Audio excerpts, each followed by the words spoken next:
So welcome to the 2025 Chinese American Librarians Association Best Book Talk, Exploring the Chinese American Experience, a CALA award-winning book talk with Traci Huahn, Michelle Jing Chan, and Fang. I'm Sai, co-chair of the 2024 to 2025 CALA Best Book Award Committee, and I'd like to welcome you on behalf of our team, including fellow co-chair Priscilla and members Ron, Kai, and Anderson. The annual CALA Best Book Award recognizes outstanding books published in English or Chinese that exhibit excellence in addressing Chinese Americans, Chinese people of Chinese origin, Chinese cultural heritage on China itself, and that are written by Chinese authors or authors of Chinese descent. Among the 2025 award winners are several works that center on Chinese American stories and experiences, including books on the iconic trailblazer and the world-renowned journalist Connie Chung, the legendary yet more invisible Chinese American artist Traci Huahn, and the courageous young girl Mamie Tape. Yeah. Congratulations to all the authors and illustrators. Thank you to Annie Mazet from Hachette Book Group. If I pronounce it like not in the right way, please correct me later. Jasmine Fagusino from Penguin Random House for the help and the coordination to make this event happen. Okay, just like so Connie, no, next one. Connie, a Memoir, is a sharp, witty, and candid autobiography by Connie Chung. It offers a behind-the-scenes look at her storied career as the first Asian woman to break into and rise within the overwhelmingly white, male-dominated television news industry. Today, we are honored to share a message from Connie with you. So now I'm going to share the video from Connie. Just a second.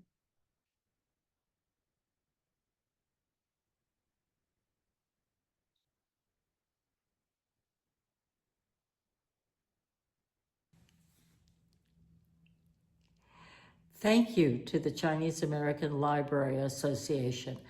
Can you hear the voice? Can you hear? Thank you. I can't tell you how overwhelmed I am with this honor. My parents came to the United States in 1945. I was born in 1946 in Washington, D.C. They came with my 4 older sisters. At the time, their name Chung was translated as Chung as opposed to Zong. It should have been Zong as in Zuzong的Zong. But nonetheless, we stuck with Chung. And my father wrote me a letter several years into my career and said, maybe you can carry on the name Chung the way a son would. They did not have a son. So I took that mission seriously. He wanted me to carry on the family name. Then, several years later, more recently, I discovered that there were all these babies, female babies, named by their parents Connie, after me. Oh my goodness. So that's when my husband said, you have got a book in you. You've got to write a book because you have a story to tell. And that's how my memoir came about. I thank you so much for this honor, and I wish I could join you to say thank you. Connie is incredibly modest. In her message, she simply talked about her name, how her parents hoped that she could carry on the family name, and how many girls have since been named after her. As the first woman and the first Asian American, to co-anchor the CBS Evening News. She has a remarkable story to tell, and go check out the book, Connie and Memoir.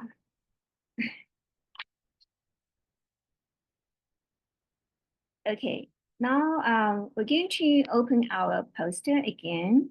Just a second.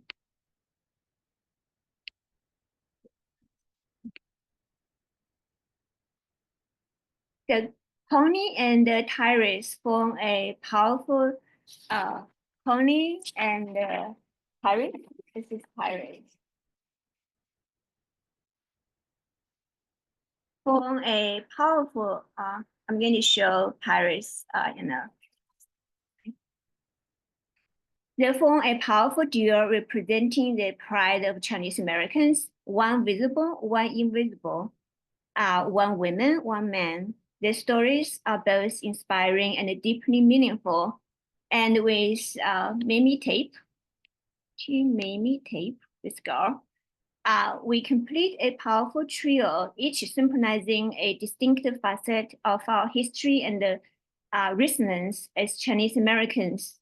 Mamie Tape is a young Chinese American girl who fought for the right to attend public school in the late 19th century San Francisco.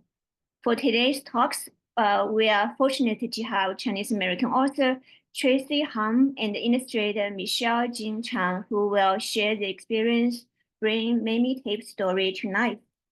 Traci Huahn writes books for kids and especially love stories rooted in Asian American culture, history, and identity.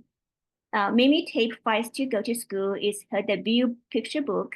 As a former attorney and the daughter of a Chinese immigrant, she feels a deep connection to Mamie's story and hopes it will inspire readers to become change makers, even if it starts by taking just one small step. Traci lives in the San Francisco Bay Area with her husband, 2 kids, and a pup who love bunny wraps and raw Brussels sprouts. Michelle Jing Chan is a Chinese American illustrator who grew up in Colorado and now lives in the Pacific Northwest. Ever since she could hold a pencil, she loved creating art and bringing the daydreaming in her head to life. When she's not drawing, you can find her tempting TikTok recipes, curling up with a new book, on binge-watching spooky TV shows. They will discuss the history of Mamie Tape and her family, Traci's extensive archival research and interviews with Mamie's relatives, and Michelle's behind-the-scenes art process. Now it's all yours, Traci and Michelle. Please share your slide. Thanks everyone for joining us.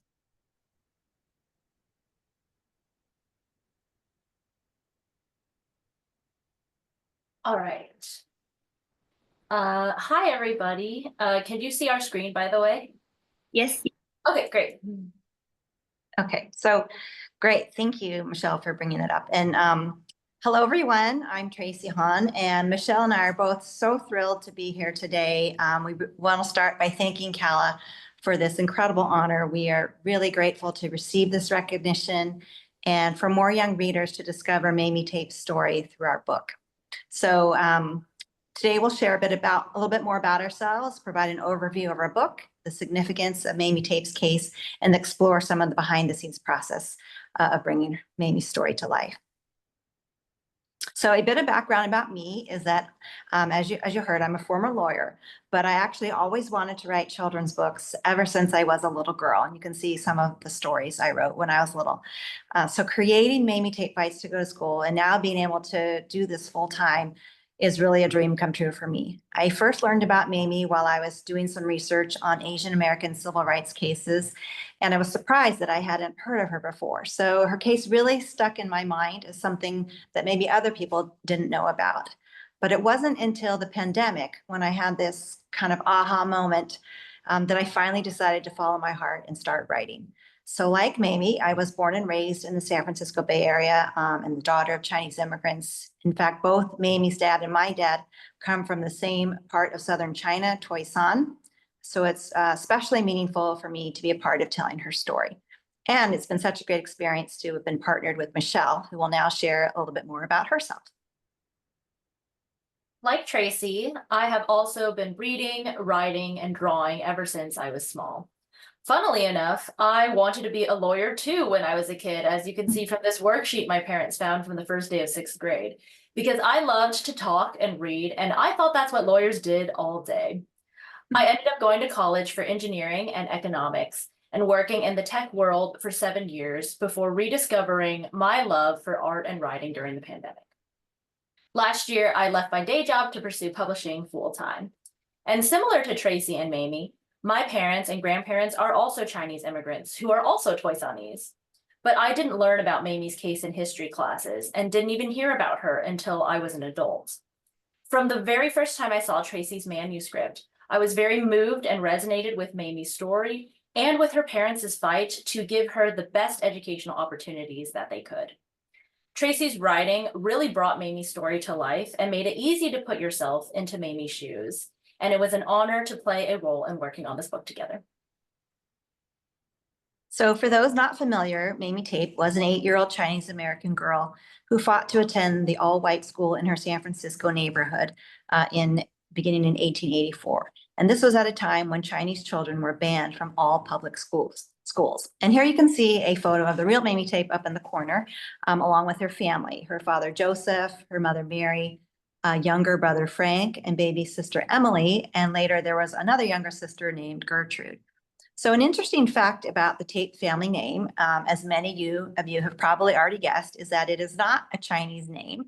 Mamie's dad's original Chinese name was Jiu Deep, but when he and Mamie's mom got married, he changed his name to Joseph Tape. So Jiu Deep became Joe Tape. And at the time, he felt like he needed to give up part of his Chinese identity in order to assimilate and belong in American society.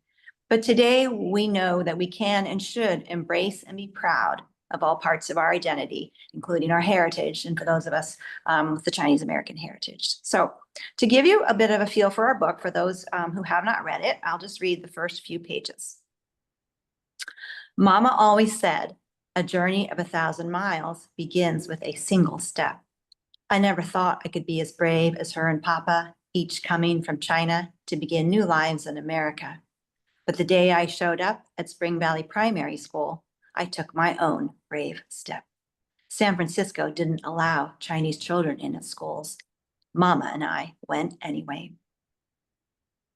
Though we were the only Chinese family in our neighborhood, my brother and sister and I always played with the other children, roller skating, skipping rope, finding places to hide and seek.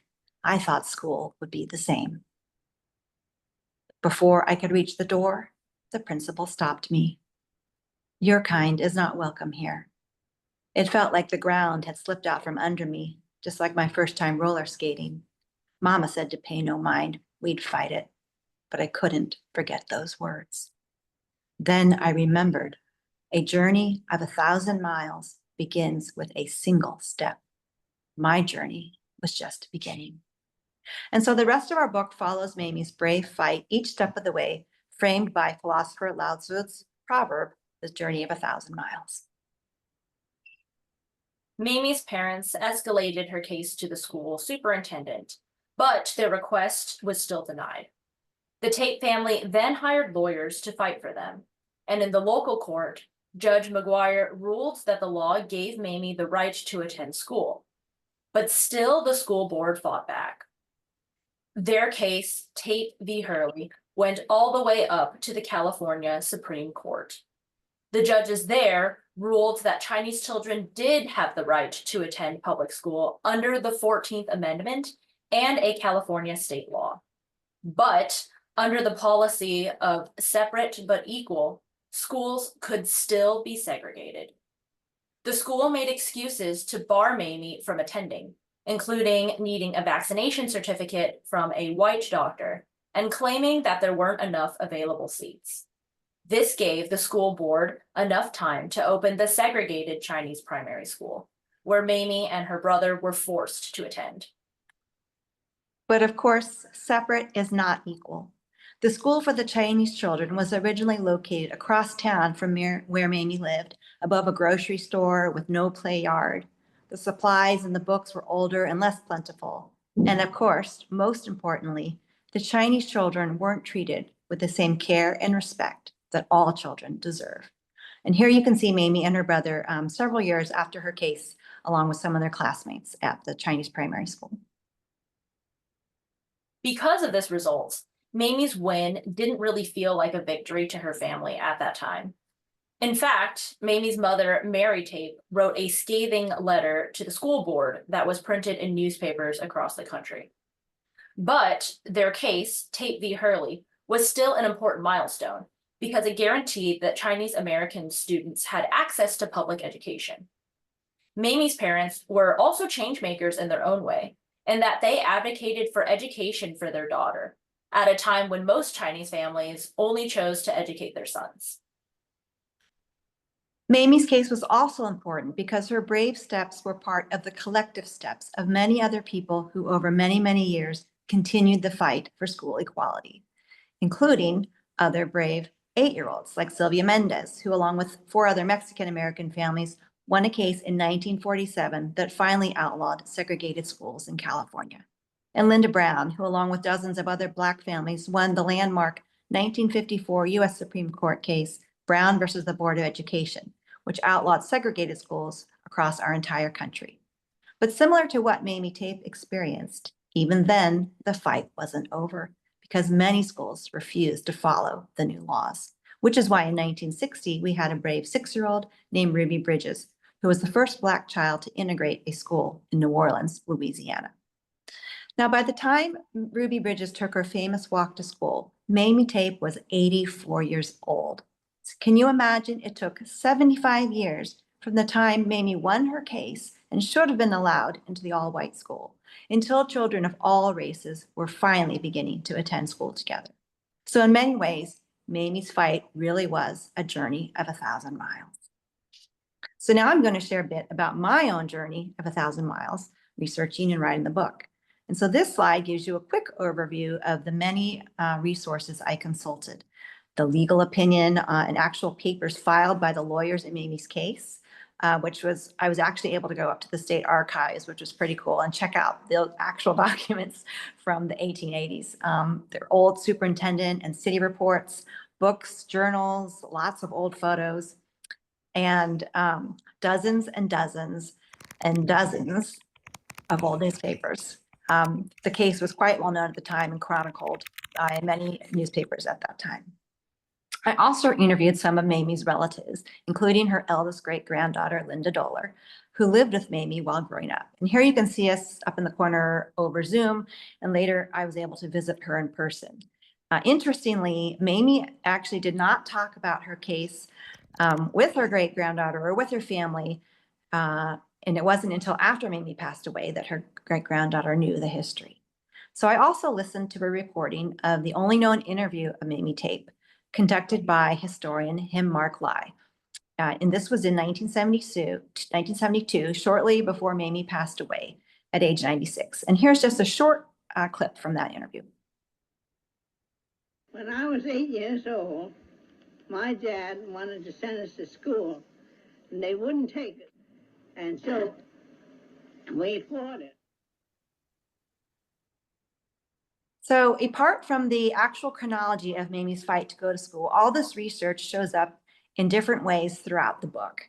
Here we have an old photo and a San Francisco municipal report from 1884 describing the Spring Valley Primary School. Because there weren't a lot of high quality photos from that time that didn't have the entire 360-degree view of the school or of the interior of the school, for the art, I used a combination of the reference photos that Traci found of the exterior and supplemented those with references of both exteriors and interiors of other schools that were built during that time period, as well as the description from the municipal report that explained the direction of the doors and also the condition of the peeling paint on the outside of the school. Mamie's attempts to go to school began in 1884, shortly after enactment of the 1882 Chinese Exclusion Act.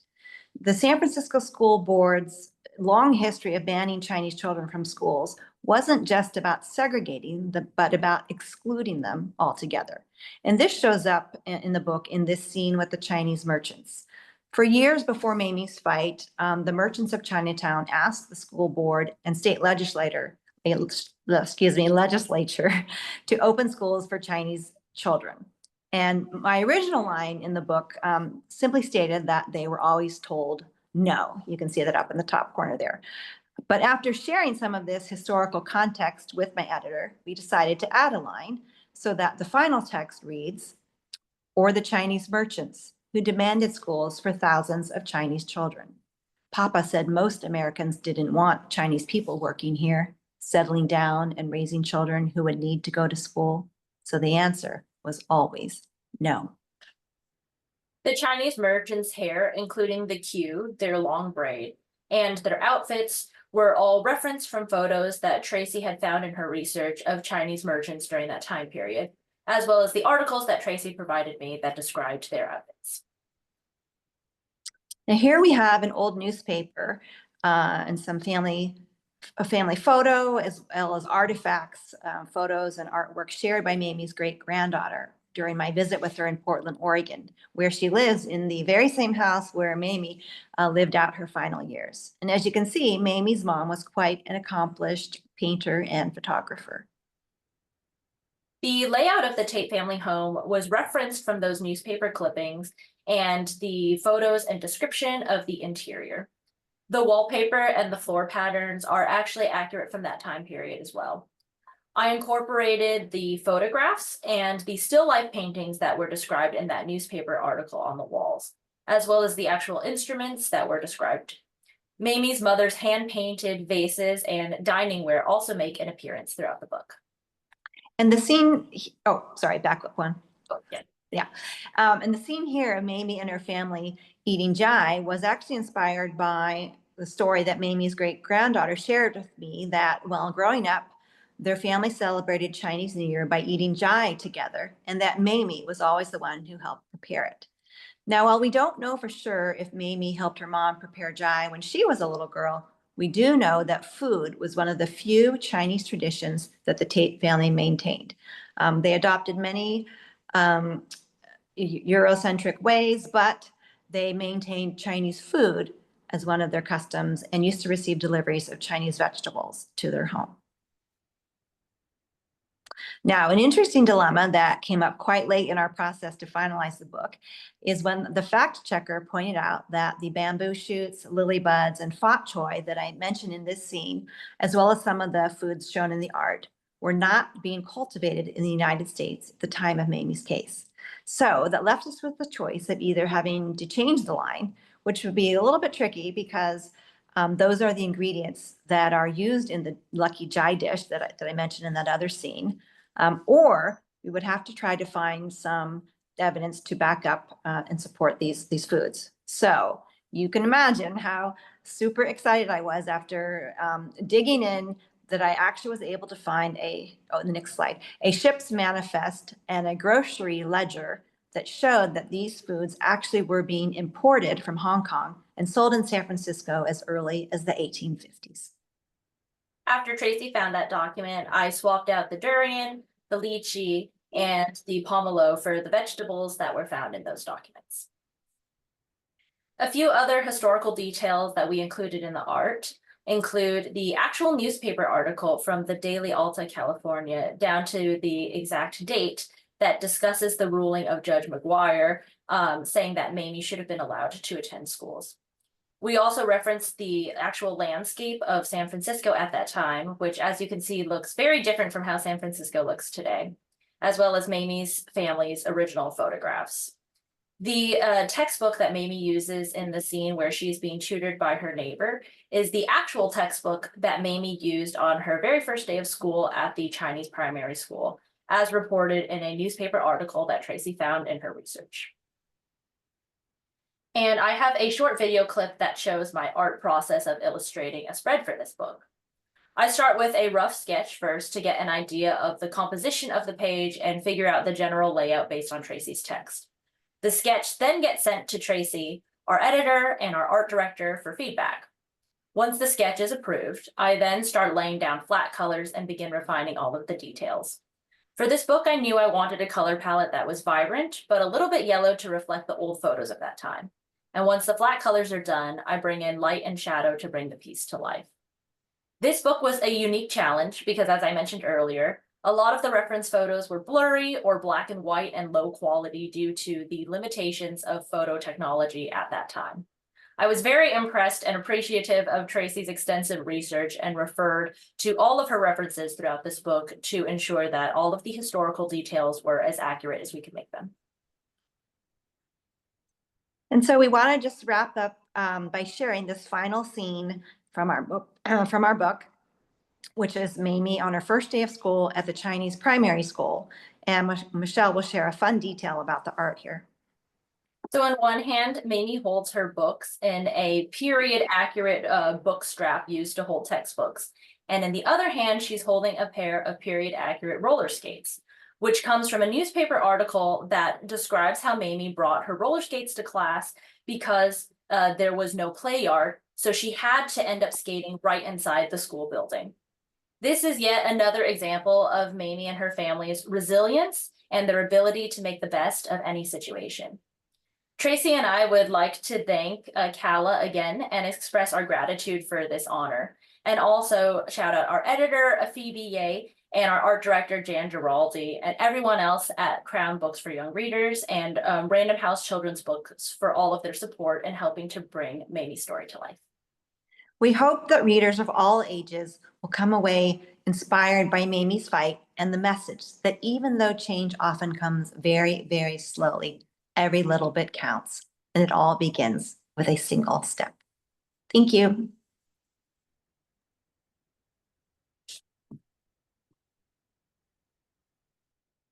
Thank you, Traci and Michelle. That was very inspiring. Thank you for your 1,000-mile research, and thank you for bringing the powerful story tonight. So next, I'm going to go back to the poster again. Just a second.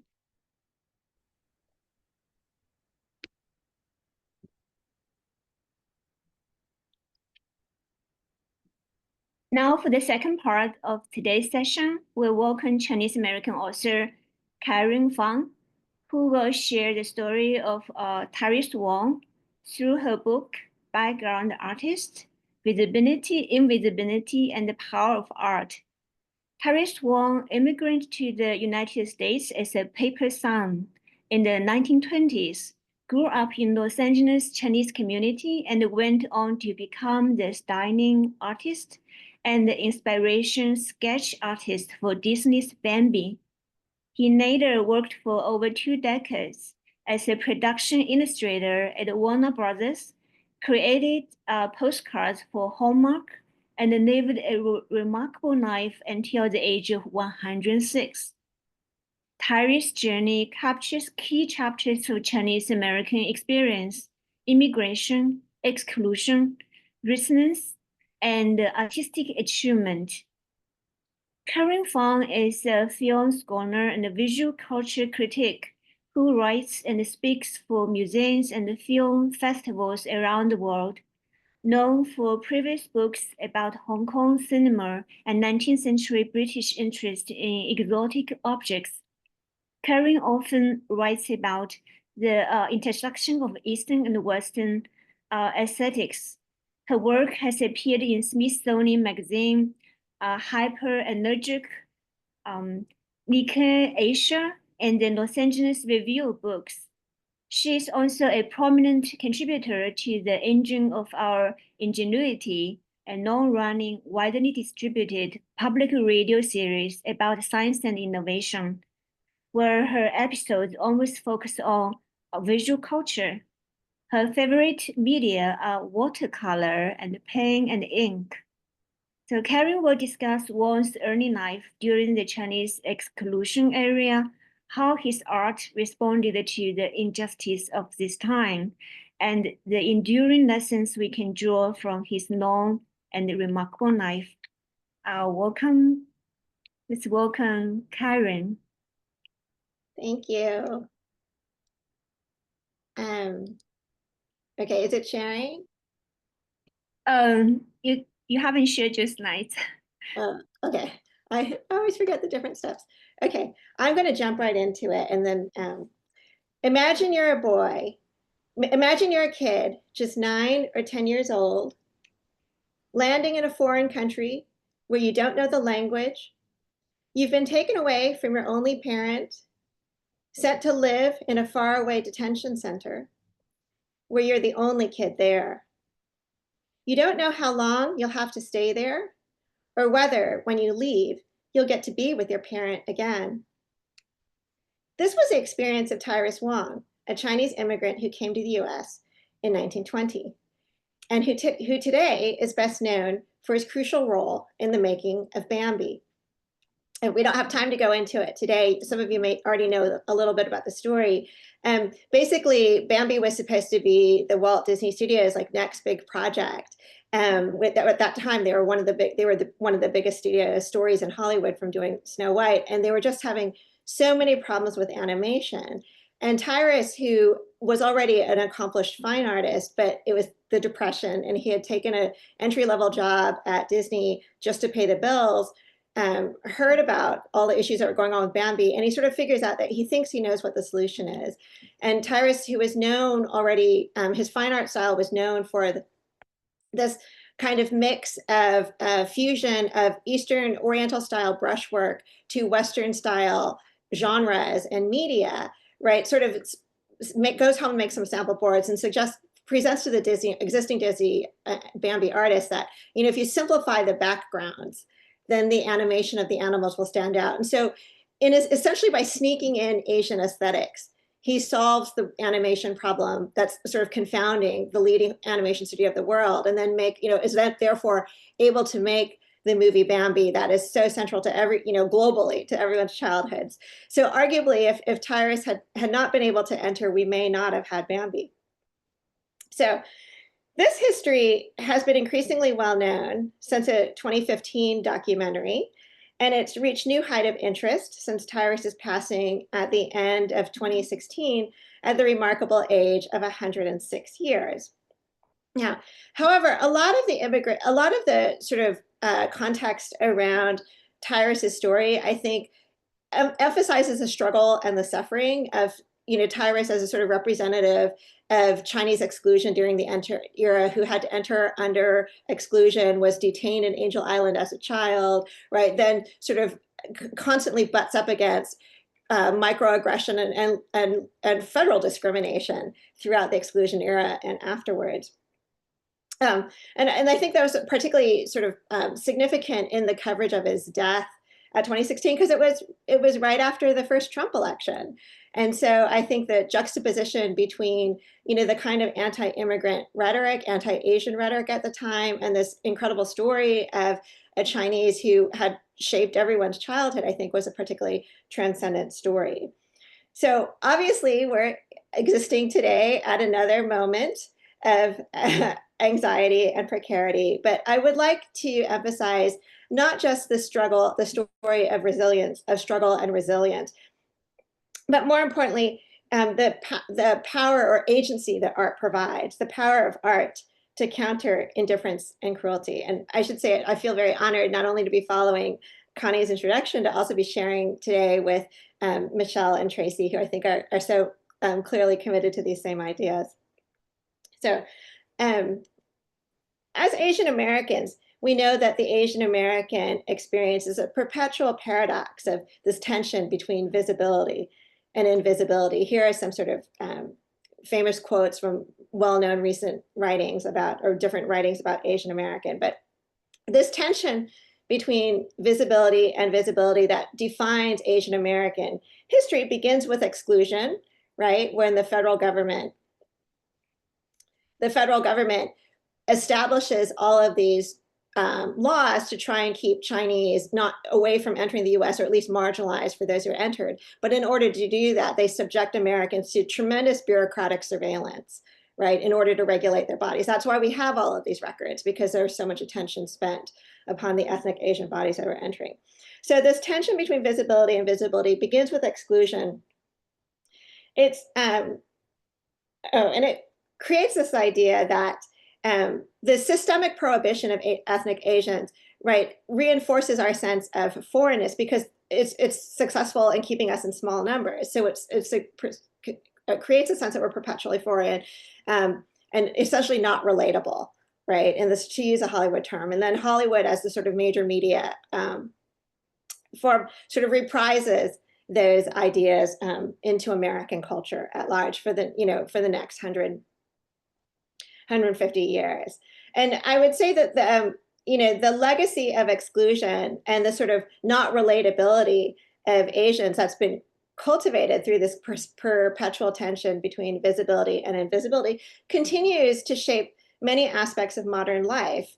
For example, I think you could argue the well-documented sort of differences and expectations that are placed on ethnic Asians or Asian Americans in sort of personality ratings for admissions, college admissions, or for corporate executive suites, right, might be heavily influenced by this kind of sense of unrelatability that's been cultivated over through the legacy of exclusion.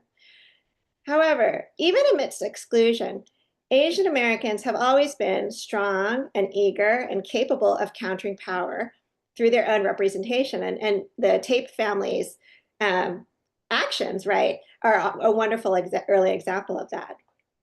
And Tyrus's story, it begins at Angel Island, but it begins particularly with the Angel Island poetry. So I'm sure people know the Angel Island poems, which are carved into the walls of Angel Island. These are beautiful, powerful examples of self-representation by the Chinese immigrants. They give voice to and document the extraordinary sacrifice by the families to get them over in terms of cost, right? And then the injustice of the imprisonment, the humiliation of people who had arrived under such hopes, and the hypocrisy of the tension between, a self-professed, nation of liberty that's, doing these to people who are experiencing the same thing, share those same ideals. At the same time, and they sort of, the fact that they're carved into the walls of Angel Island, the physicality of the poems, like, not only reinforces a sense of this extraordinary cost and suffering and sacrifice, right? Because you can't carve these poems, if you're just there for a couple hours, like the people who are held at Ellis Island, right? You have to have been there for weeks. The average stay at Angel Island by the time Tyrus goes through as a 10-year-old boy is a month. But at the same time, it documents their struggles and their suffering at Angel Island. It also shows their education and their refinement and their soul. Remember, because of the extraordinarily high standards that were placed on ethnic Asian immigrants as opposed to those coming in Ellis Island, a significant portion of the immigrants were literate and educated, right? And then so for their at a time that they're arriving in Angel Island, they may have doctored identity papers like Tyrus did. They're all subject to the American bureaucratic surveillance, which is, recording all of their interviews, taking their physical measurements, as you saw in one of the photos earlier. This is a form of self-representation that they're doing on their own, in their own language, in the beautiful and tactile perdurability of carved Chinese characters. So Tyrus saw the poetry at Angel Island when he was there, detained for a month as a child. And I like to think that this had to have been an influence on his later development as an artist. Oh, sorry. This is Tyrus's self-portrait, which he completed around 1932, right when he finished art school in Los Angeles. It's an autobiographical painting. You can see that he's holding a calligraphy brush, and he has a well of ink, Chinese ink here, and he's, posed outside as if like in a Chinese classical Chinese painting, like he's a poet or an aristocrat who's contemplating nature and about to dash off a poem about poetry, about nature. But it's autobiographical in the sense that his first artistic training was actually doing Chinese calligraphy. So when he was reunited with his father, and there's just the two of them are alone in Chinatown, his father insisted that Tyrus practice Chinese calligraphy, he would have to fill 2 pages of characters every night before he went to bed. At the same time, as an artist self-portrait, he's working within the genre of artist self-portraits in the Western tradition. Remember, Tyrus has just graduated. He's just finishing art school. He's about to sort of, you know, hang out a shingle as an aspiring fine artist. An artist self-portrait is interesting, not only because it shows the artist applying their medium and their style to portray themselves, but it also shows you how they would like to portray themselves. Essentially, it's a calling card or a representation of their ambition. And so I think it's significant that Tyrus portrays himself, you know, as a man of leisure, you know, evocative of the aristocrat or the courtier or the poet from classical Chinese painting. Sorry, I don't know what's going on here. Because he had come in as a merchant son. Remember, there were very few classes of people who were allowed to enter the US during exclusion. So presenting himself as a sort of genteel merchant son, right? Someone who doesn't have to work for a living, someone who's not a manual laborer like the vast majority of Chinese at the time. This painting reinforces that sort of his legal status at that time. At the same time, isn't it interesting that while on the one hand, I've been describing this painting as sort of evocative of classical Chinese painting, you can see that he's wearing suspenders and Western clothes. And so there's this sort of interesting fusion by this sort of bicultural representation that Tyrus is both a man proud of his ethnic Chinese aesthetic heritage, cultural heritage, and also someone who sees himself as a modern Western man as well. And so this fusion style, as I indicated, is then going to be this underlying theme of it underlies his fine art work, and it makes possible Bambi and really all of his other work. This is Chinese Jesus. So this is this painting now known as Chinese Jesus. This is another painting, fine art piece that Tyrus does before joining Disney. He does this in 1936, and it's commissioned by a Chinatown church in Los Angeles. So again, I said that he was a rising fine artist. At the time, he had already a number of exhibits, and it was widely reviewed and praised in the Los Angeles Times. You can see how it resembles his self-portrait by this sort of fusion style, right? Jesus has a halo and he's floating in clouds. But you know, this cloud here looks way more like something you would see in Chinese opera painting, the stylized outline cloud, something you would see in traditional Chinese paintings, and even the sort of hand that's held out in supplication, right? Possibly as evocative, it sort of channels Buddha at the same time he's working within traditional Western Christ imagery. So again, we get this sort of presciently Asian American vision and art practice, decades before the term Asian American is even going to be articulated. And there's also a fascinating story about the sort of rediscovery of Chinese Jesus in the 20th century, in the 21st century, which we don't have time to go into there. But again, what I want to emphasize with Chinese Jesus is the way that it reiterates these recurring aspects of Tyrus's art, his audacious and apologetic biculturalism, the way his artistic practice refuses exclusion and visibility. This painting is over 6 feet tall. And so, you know, not only is it sort of like audacious in this bicultural fusion, like the sheer size and subject matter of it is something that would be significant for any artist. It's very aspirational, but it's also in the particular context of exclusion and in the context of its bicultural rendering, something that sort of, it's kind of, we would say it's sort of in your face, right, today. And so, you know, that art offers a way to counter legal oppression, right? Mamie Tape's family was seeking redress in the courts. Tyrus chose to seek redress through the powers of his art, through the power of self-representation. So if Bambi were Tyrus's only legacy, that would itself be significant. But as I've said, he was an accomplished fine artist prior to Hollywood, And then after Disney, or prior to his Hollywood work.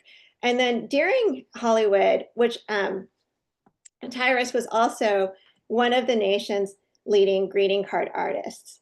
And this to me was always one of the most fascinating parts of Tyrus's story. So during the 1950s to the 1970s, an era that is widely recognized as the golden age of greeting cards, Tyrus began creating greeting card designs, particularly Christmas cards. And this was common for commercial artists at the time. Many of his colleagues at Disney were all doing the same thing. But Tyrus turns out to be extraordinarily successful. You can see they're distinguished by his signature fusion style, right? This fusion of Oriental brushwork with Western religious and seasonal imagery.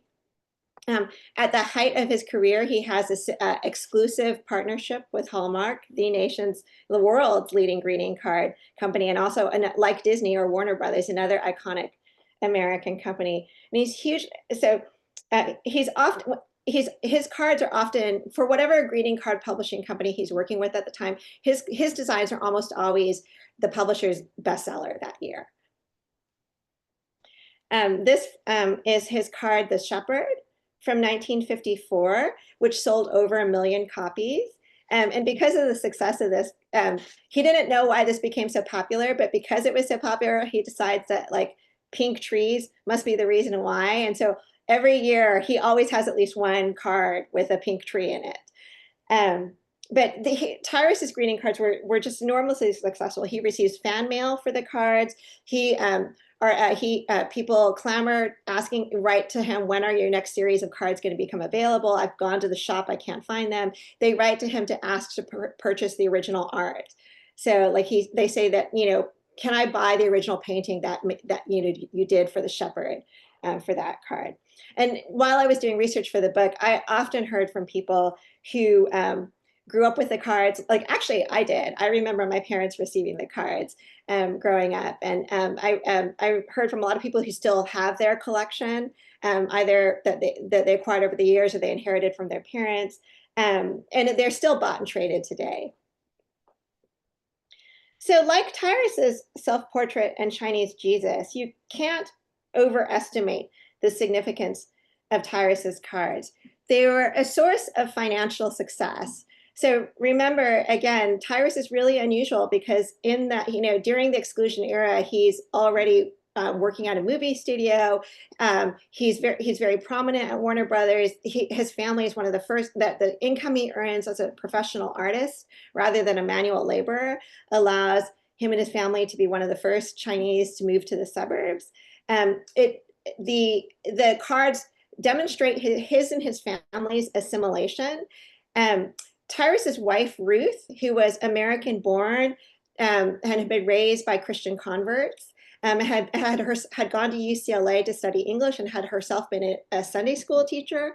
Ruth is hugely significant in Tyrus's career. I think this painting here this image is an homage to her, this kind of Mary figure with kind of Asian eyes. So it demonstrates his and his family's assimilation, that they celebrate Christmas just like every other American family. But most importantly, it offers artistic control. So one of the things that you'll see here in these cards is almost all of them have his signature, right? And you'll notice also that his signature has both a script form and then the Chinese chop, right? And so he almost always did this with his paintings, was to have both the chop and the script form. Sometimes he wrote his name in Chinese, but then the chop would actually be his name in English written into the shape of a chop. So he not only signs all of his artwork, but he always has his signature is itself bicultural. It is his signature itself insists on the simultaneity of being both Western and Chinese. And significantly for an artist, because of his enormous success as a greeting card designer, somebody that is receiving fan mail, that those people are running to the stores to buy, he is a subject of exclusive designs with Hallmark, is he's able to insist that his cards always include his name. And so his artist contracts, you might be interested, Michelle, to know, his artist contracts always dictated that they could not crop his artist signature out. And in fact, they usually indicated the artist name also had to be included on the back of the card as well. Now, why is this significant? Remember, he's doing all this work while he's in the movie studios. And so particularly at Disney, you were not allowed to sign your work. Everything that comes out of Disney is a Walt Disney film. And so it's significant for somebody who in the movie studios is doing a really important work as an artist, but work that's not seen or understood by the people who go to the theater and see the movies. This is something that everybody gets, right? Everybody's gotten a greeting card. Everybody's looked at art on a greeting card. Greeting cards are really intimate forms of engaging with visual art. And so it's significant, for an artist, not only to have his success literally proliferating all over the nation, but remember, he's a former paper son.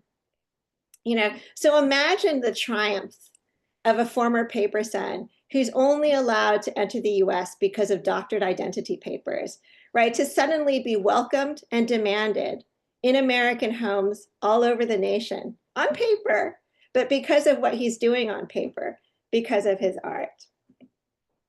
So, as I said, Tyrus lived 160 years. So this was just the tip of the iceberg of all the remarkable things, parts of his life. But what I hope you'll find in Tyrus's extraordinary 106-year life and legacy is just not only what he did in Bambi, but his multiple art practices. The fact that he was able to do this while enduring a century of America's complicated racial history, but most importantly, the way in which he created an artistic legacy that counters and transcends injustice. And I can tell you for myself, and I'm sure, Traci, you probably had the same experience, what an honor and a privilege it was to live so closely with this history and to get to know this person and to be inspired constantly by the example of this person and this family. And so I'll just close by telling you a little bit about the significance of my book title, Background Artist. So Background Artist was the actual, Tyrus's actual original credit for from Disney on Bambi. And a lot of times people think that the credit or the label is an inadequate representation or an inadequate account of the extraordinary scale of his significance in the making of Bambi. And I understand why people say that. And in my book, I go a lot deeper into the weeds with the Disney history around that. But for today, what I really want to leave you with is that what Tyrus's story, I think, teaches us is that background artist is also a beautiful metaphor for immigrants. And as I say in my book, all immigrants are background artists, but immigrant artists are especially interesting for how their art enriches our world and how they refuse to stay in the background. Thank you. Thank you so much, Karen. Yeah, Traci Huahn's story is deeply moving and inspiring. It's a testament to quiet perseverance and artistic genius in the face of discrimination. From his arrival as a paper son to shaping the timeless beauty of Bambi and later contributing decades of work at Warner Brothers and Hallmark, his legacy reflects the enduring impact of overlooked talents. His journey also speaks to the broader Chinese American experience, one marked by resilience, exclusion, and ongoing struggle to be seen, to be known, and to be treated equally. Now it's a Q&A time. Please, if you have any question, you can just speak out. You can just or you can type into the chat box. Anybody have any questions? Okay, maybe I can start with one question. So if Tyrus had met with Walt and hadn't left Disney after a short time, would his career have been much more different? Did his traditional Chinese art influenced style affect Disney's later productions on artists? Karen. Yeah, so he didn't, so Bambi is immediately recognized as not only as sort of major intervention in animation and in Hollywood, but really as a sort of work of art, that it's elevating cartoons to art. But because Tyrus only worked on Bambi, and Bambi was so important to Walt Disney that he actually kept the Bambi artist at a completely separate location. And then so when he leaves Disney, not a lot of people at Disney know him well at that time. And so his influence isn't attributed to him at the time or widely known, but a lot of the Nine Old Men, some of the key original animators and other prominent people in the early Disney years all knew Tyrus. And so they sort of learn from him, and they all sort of like take away lessons that come back at different times. But certainly what's really interesting now is with the younger generation, for whom the history is very real, and also who I think are sort of much more fascinated in trying to honor everyone's own identities and experiences. Like he is widely sort of recognized by young Pixar and Disney artists today. Thank you, Karen. I also have a question for Traci and Michelle.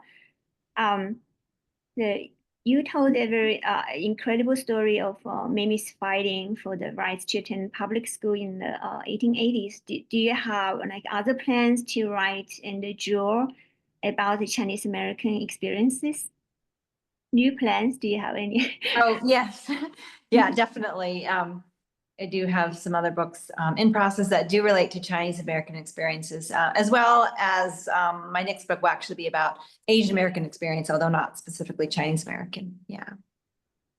Yeah, and likewise as well. I am actually dipping my toes into the author illustrator life too. So my debut author illustrator picture book is about Dongzhi, like the Chinese winter solstice holiday, and that one comes out in September.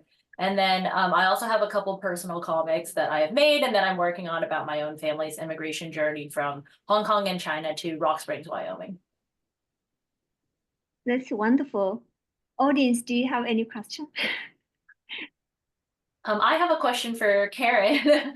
As an artist yourself and coming from a fellow artist, what sort of influences have you seen from Tyrus in your own art, since you mentioned that you do art as well?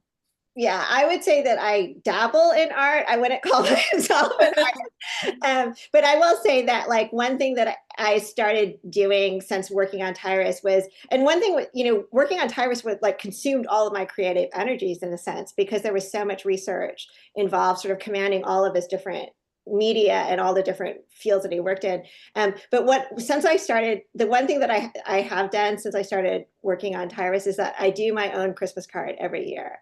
So I make one little design, because I figure if I do nothing else all year, I can make one painting or something, one small little painting, and then that's what I reproduce for everybody. Oh, that's lovely. I have a small follow-up question. So actually, Karen, did Tyrus actually like got his Eastern style like training? He's most like self-taught on the like Eastern Chinese style, the brushwork. So self-taught and through the library. So he hasn't gone through any like training or anything. Well, like I said, he did practice Chinese calligraphy, with his dad, even before. So as a teenager, he's learning Chinese calligraphy with his dad. This is before he even goes to art school. While he's in art school, getting a sort of traditional Western education, Western media and art history, he goes to the library and checks out books on Chinese painting and Chinese art and aesthetics, and he goes home and reads them. And so you're right, he sort of self-teaches himself Chinese painting. But for those of you who know that you may recognize that in many ways is sort of like application of Chinese style brushwork to use like stronger pigments of the 20th century, to sort of like more modern settings, is that Tyrus is doing is also he sort of lands on his own to what's happening in the Lingnan painting in China at exactly the same time. So if you know Dong Kingman, who is like the most famous Chinese American fine artist in the US at the time, Dong Kingman like went back to China to go study with the Lingnan painters, whereas like Tyrus sort of got, ended up with the same idea on his own. Thank you, Karen. Any question from the audience? Hello, I have a question for Karen. Is there anywhere we can still see Terry's arts now? Like his kites, they are fascinating. Like, They're everywhere. The new Academy Museum in LA has some of his Bambi sketchwork. The Walt Disney Family Museum in Presidio, San Francisco, has some of his has a very broad, a very judicious collection from all of his art. It has some of his kites. It has some of his Christmas cards. Like different museums, I think the Sacramento Art Museum has one of his kites. The Chinese American Museum in New York often has items that are in personal collection on loan. Sometimes you can actually see the family's coaching papers at the Chinese American Museum in Los Angeles. And then, of course, the greeting cards are everywhere. Oh, well, actually, I didn't talk about this in this, but he was also part of the WPA, so President Roosevelt's Depression-era arts revitalization program. And so the fine art prints that he did for the WPA are in museums and libraries all over the world. Often they don't, all over the nation, and often they don't even know that they have them. So I just heard from a museum a couple weeks ago about one that they had in northeastern Washington or northwestern Washington. So just Google it, right? okay. Yeah, they are everywhere, right? Thank you. Any one final question? Anybody?